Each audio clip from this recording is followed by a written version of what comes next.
pertama kita dapatkan bahwa R-nya sekian, R square-nya sekian, adjusted R square-nya sekian, dan ini semuanya sudah ini. Ini dicek dulu seharusnya apakah ada multico dan lain-lain. Hasilnya sudah dapat ini dan termasuk plot-plotnya tadi.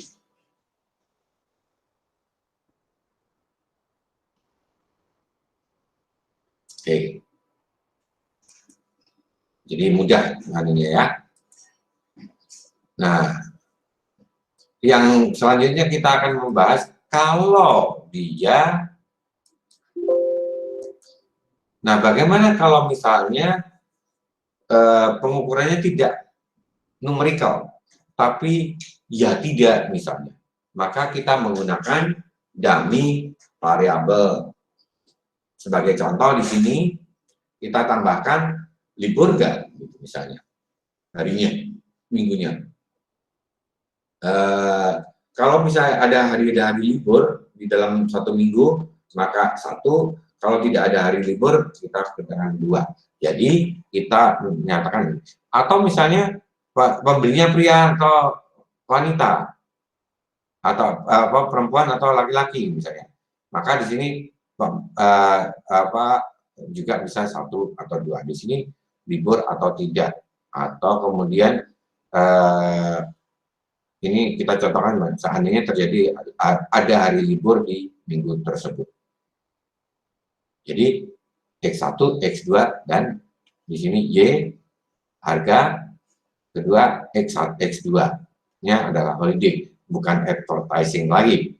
Kalau mau 3 ya tambahin advertising normal lagi. Tapi yang ini adalah variabelnya variabel dummy. Jadi maka kalau dengan ada variabel dummy, kita akan memperoleh dua buah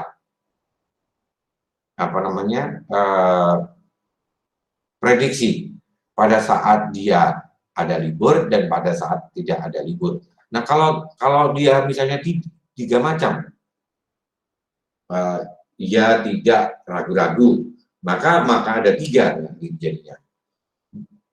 Jadi jika H0 B2 sama dengan 0 ditolak, maka holiday memiliki efek signifikan terhadap penjualan kue. Sebagai contoh di sini, misalnya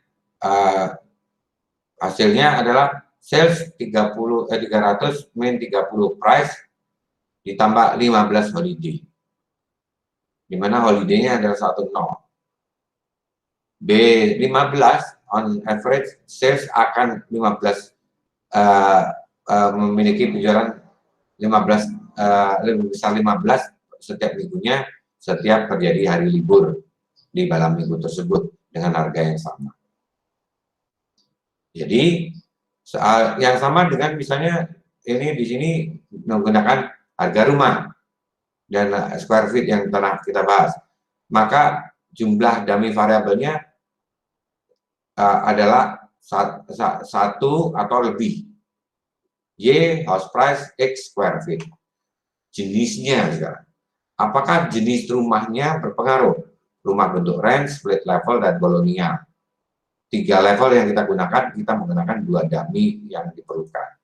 Jadi di sini misalnya kolonial itu di set sebagai nilai defaultnya. Jadi X1 square feet benar, X2-nya 1 jika range, kedua jika tidak, 0 jika tidak. X3 1 split, 0 yang lainnya, itu dengan menggunakan dummy variabel. Sehingga kita memperoleh Y dugaan sama dengan B0, B1, B2, B3. Dan regresi ini jadi 3 seperti ini. Untuk rumah kolonial, untuk rumah range, bentuk rumah spread, di mana $18,84,000 lebih besar daripada rumah kolonial. Rumah ini $23 lebih besar dari rumah ini. Rumah ini rumusnya sama plus rumus 23 dan ini. Diambil dari sini. Nah, interaksi antara independen variabel, hipotesisnya interaksi ini, misalnya di sini ada B3. B3 adalah interaksi antara X1 dan X2. Maka hipotesisnya menjadi seperti ini. Pertama kita membuat cross hasil kali dari dua arah. Jadi respon X variabel berbeda-beda tergantung level dari X variabel lainnya. Dengan Y sama dengan B0, B1, B2, B3, X1 kali X2. Dan untuk interaksi ini modelnya moderasi dan seterusnya. Tanpa menggunakan interaction term, dengan menggunakan interaction term atau X1 kali X2 tadi. Sehingga dia memiliki dua persamaan seperti ini. Jika X1-nya 1, dia X2-nya 0.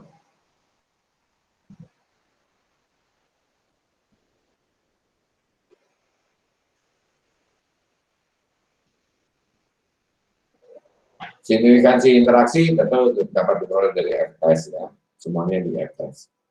Jadi F-stat sama dengan yang tadi.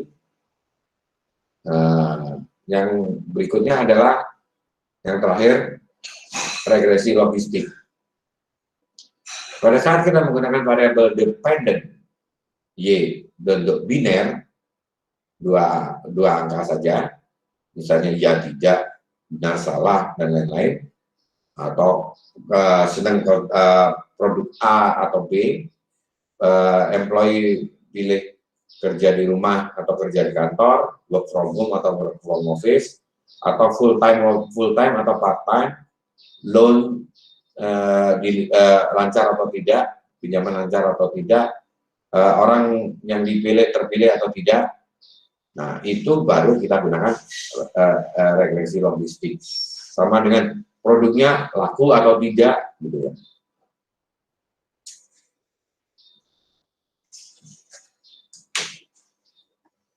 Jadi regresi logistik berdasarkan pada rasio kejadian, odds ratio, yang menunjukkan bahwa peluang suatu kejadian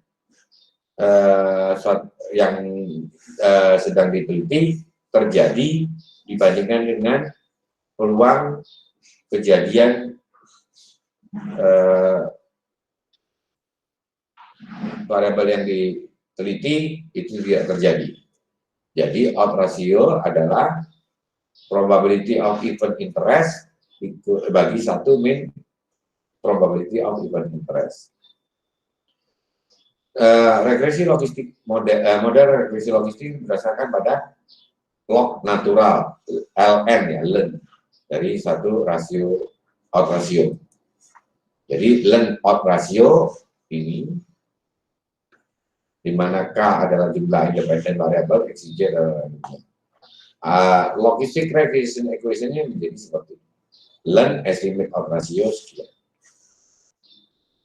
Estimated odds ratio dan probability of success. Setelah kita Anda memiliki regresi persamaan regresi logistik, maka kita menghitung odds ratio-nya. Kemudian estimasi odds ratio-nya tersebut. Contoh, marketing dari sales manager dari sales dan marketing manager untuk suatu perusahaan kredit card ingin mempelajari apakah suatu pemilik atau pemegang kredit card standar ingin meningkatkan menjadi kreditnya menjadi platinum atau tidak. Dengan sampel 30 kartu kredit standar dijadikan sebagai ini. Kemudian diberikan pertanyaan dengan Y, apakah mau upgrade atau tidak? Yes, no, tentunya. X1 berapa tahun? The prior year charge in thousand year, berapa tagihannya sebelumnya. X2 adalah apakah dia minta atau tidak, minta kartu tambahan atau tidak. Hasilnya ada sebagai berikut: logistic regression, intercept, coefficient, dan ini. Nah, bagaimana menggambarkannya? Maka dia ini. Interpretation logistic result. B0 adalah minus 6,9 sekian. Berarti bahwa credit card holder tidak memiliki pembelian sebelumnya.